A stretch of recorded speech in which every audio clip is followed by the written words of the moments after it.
Hey, good afternoon. Welcome back. Today I want to talk about the most affordable states to retire in. I dug up some information, kind of thought it was fun.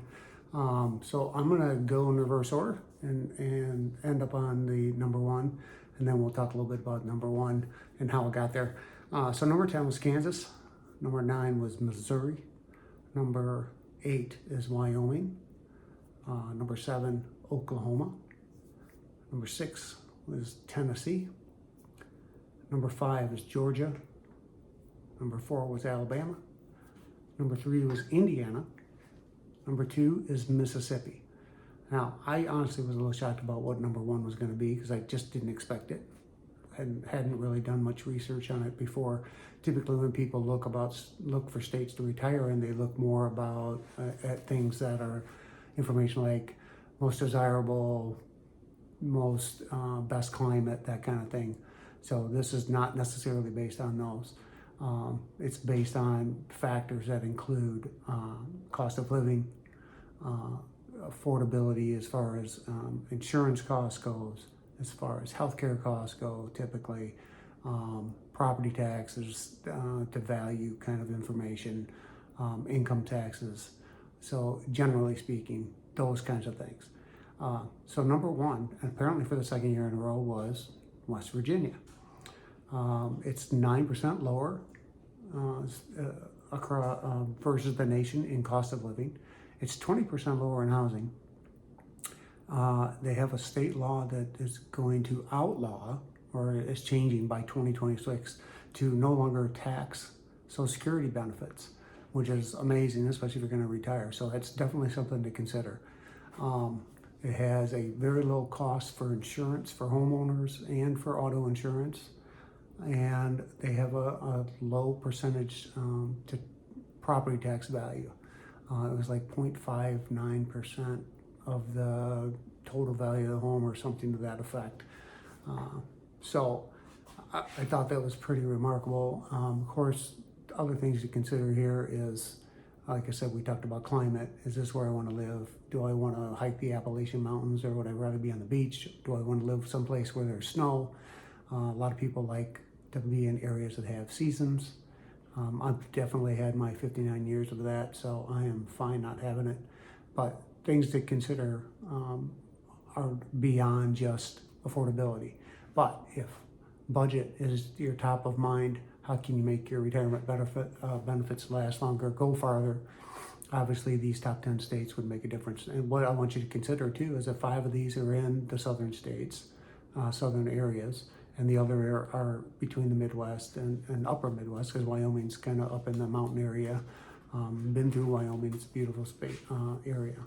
But I went through what's there in the summer for a motorcycle rally. So that's the reason I've been through there. Indiana is very central Midwest, very similar climate to Illinois, which is where I'm from, northern Illinois, which I don't necessarily love anymore.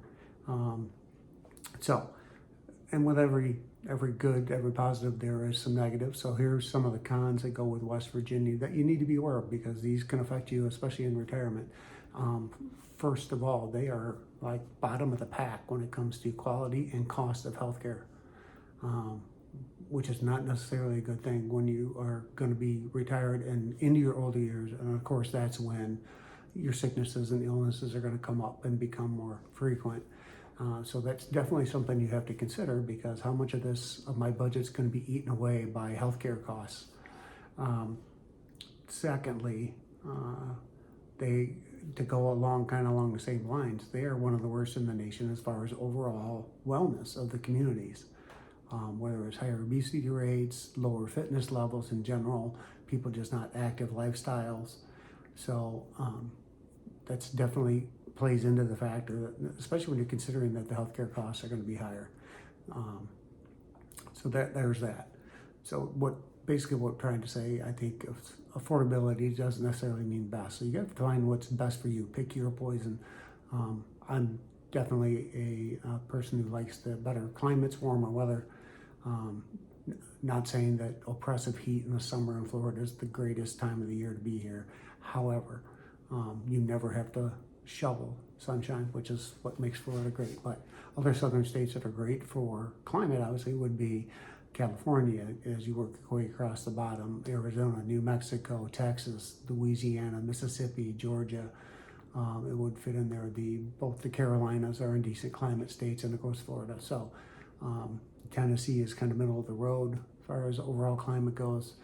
So any of the states that have to shut down anytime they get a little bit of snow or freezing rain, like Tennessee, Arkansas, Kentucky, that means you're kind of out of the snow belt areas, which would be better climates generally speaking if you don't want to have to deal with extremes when it comes to winter. And that's kind of what happens. When we have some friends in Georgia, and years ago they got a couple inches of snow, and they had just relocated within a year or so before that, and actually took their snow shovel, and their neighbors were astounded that they had a snow shovel. So definitely one of the things you have to consider is what kind of a climate do I want to live in forever? And of course, there's always the snowbirding. If that's something that's in your budget and is affordable, you could go back and forth between a climate state that's suitable for you and stay in the other state, whatever. So those are definitely things you have to consider. But anyway, as always, thanks for watching, and we will see you next time.